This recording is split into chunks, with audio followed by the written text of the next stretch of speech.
Меня так слышно? Так, вот. Да, все хорошо. Ну, поскольку я так понял, тут будет много выступающих, поэтому я постараюсь покороче. И описывать ситуацию в образовании, в общем-то, бессмысленно, поскольку мы все являемся свидетелями того, что творится и в средней школе, и в высшей школе, и с системой переподготовки. Наши постоянные пожелания вернуть советскую систему образования, они, в общем-то, висят в воздухе, совершенно очевидно. Почему? Потому что базис определяет надстройку, в том числе идеологию общества. Базис у нас квазикапиталистический, квазифеодальный.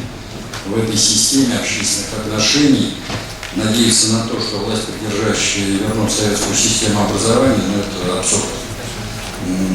Система образования нацелена сознательно на оболванивание будущих граждан страны, на минимизацию действительно получения ими фундаментальных знаний.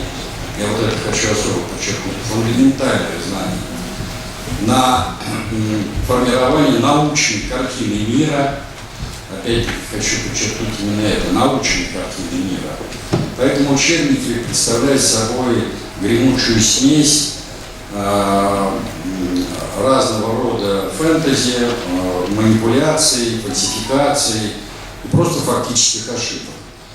Я вчера разговаривал с профессором МГУ Доброходовым, а он перед этим разговаривал с Геннадием Андреевичем Зюгановым. И вот мы решили к открытию новой сессии Госдумы помочь Геннадию Андреевичу с анализом нового учебника истории господина Мединского.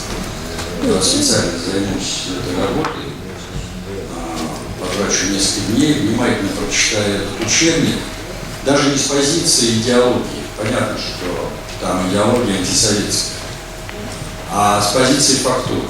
Я вчера только пролистал и нашел две грубейших фактических ошибки. Ну, например, там пишется, что с 1946 по 1950 год в Советском Союзе снижались цены.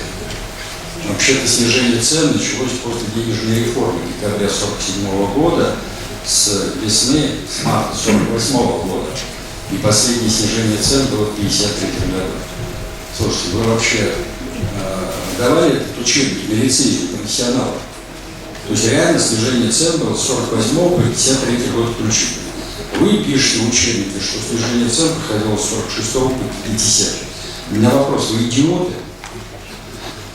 Дальше пишется, в 1946 году на место СНК СССР пришел Совмин. Дальше я цитирую, что там написано. Председателем Совета Министров стал Сталин, министром иностранных дел Молотов, председателем Госплана Вознесенский, Косыгин, заместитель председателя, Микоян, министр внешней торговли. Точка. Вы, опять-таки, у меня вопрос к авторам учебника, к рецензентам. Вы идиоты? Потому что все перечисленные лица, кроме Сталина, были заместителями председателя Совета Министров. Кто-то в ранге первого заместителя, кто-то в ранге рядового, они там менялись, например, Молотов с Вознесенским и так далее. Вы тогда укажите у Косыгина, что он не заместитель председателя, а, как и в других случаях, был министром текстильной промышленности и министром финансов и т.д. и т.п. Но разве можно такой учебник запускать в школу, который содержит просто элементарные фактические ошибки, и потом его пиарить на всех углах? По-моему, вот если бы я был бы на месте Путина, я, как Иосиф Виссарионович, в лучшем случае отправил авторов этого учебника на Колыму.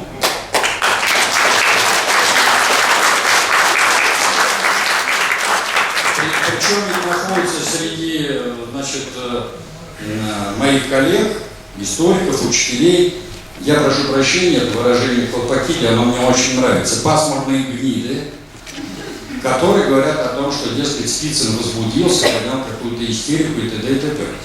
Ну, любой нормальный человек от такого учебника возбудится, и, естественно, я никакой истерики не поднимал, а просто показал вот элементарно вот эти ошибки.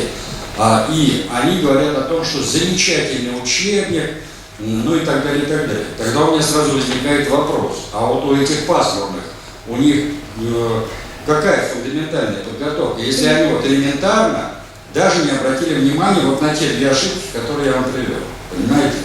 Представьте себе, что подобные ошибки будут содержаться, а я уверен, что они там есть во всех учебниках, и математики, и русского языка, и литературы, и т.д. и т.п. Значит, нужна действительно, вот я думаю, что в резолюцию это надо внести, то есть действительно нужна независимая, научная, общественная экспертиза всех учебников.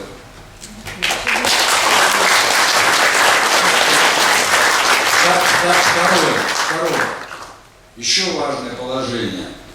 Значит, надо, мне кажется, в резолюцию внести положение о том, что вообще должны быть единые учебники не только по истории, обществознанию или каким-то другим отдельным дисциплинам, но вообще по всем школьным предметам.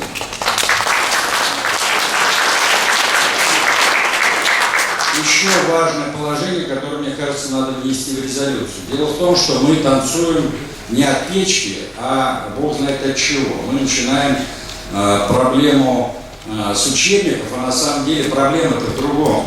Проблема в содержании школьной программы, в методологии этой школьной программы, не в методике преподавания, а в методологии, то есть идеологии школьной программы. Этого вообще нету. И, что очень важно, в определении тех фундаментальных обязательных предметов, которые должны проходиться в начальной и средней школе. А у нас есть компонент общефедеральный, есть так называемый региональный компонент, на котором выделяют 3 часов, и туда впихивают все, что угодно. И финансовую грамотность, и половое воспитание, и т.д. и т.п. Прекратите ерундой заниматься.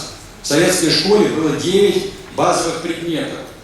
Оставьте в покое вот эти 9 базовых предметов. И когда мы определим перечень этих базовых предметов, русский, математика, физика, химия и так далее, тогда мы будем делать правильную расчесовку этих предметов.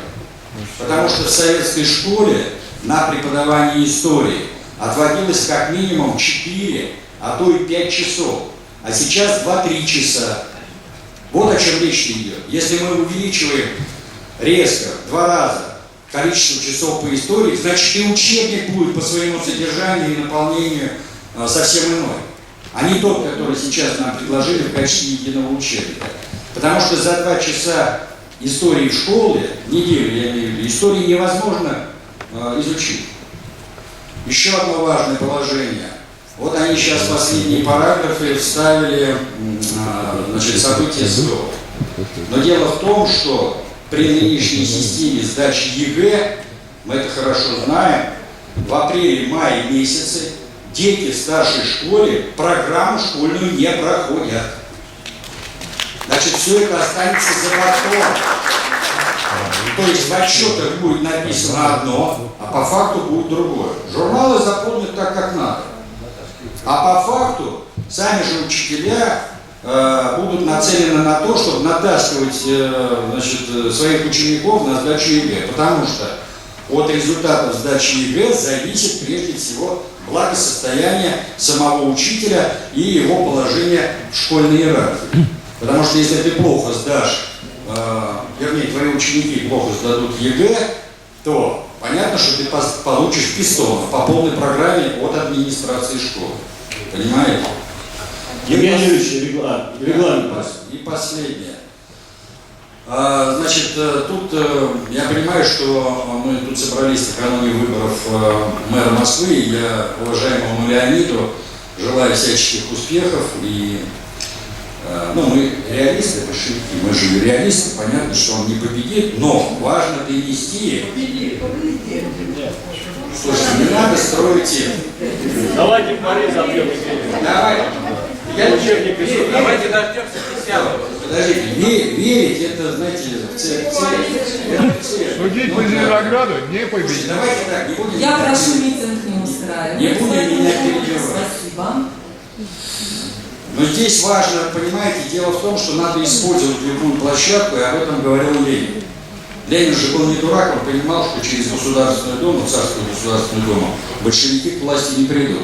Но он в то же время понимал, что парламентскую трибуну надо использовать для донесения своей точки зрения и в том числе революционного сознания, пролетарские и прочие трудящиеся массы. Так и здесь. Вот эта избирательная кампания Леонида, она должна стать площадкой именно для формирования, формулирования основных задач, в том числе на будущее, и донесения позиций КПРФ и способов реализации. Потому что мы сколько угодно можем критиковать существующее положение вещей, но надо же предлагать реальные, конкретные вот шаги, которые я, например, сейчас изложил. Да?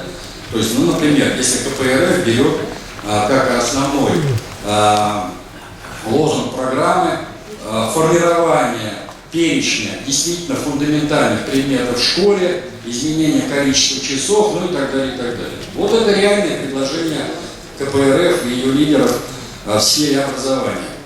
Так, вы меня сбили по поводу этого патриарха Кирилла, что-то говорили? Нет. Ну как, проверка, вы говорили? Я пусть отдыхать, патриарх. Да.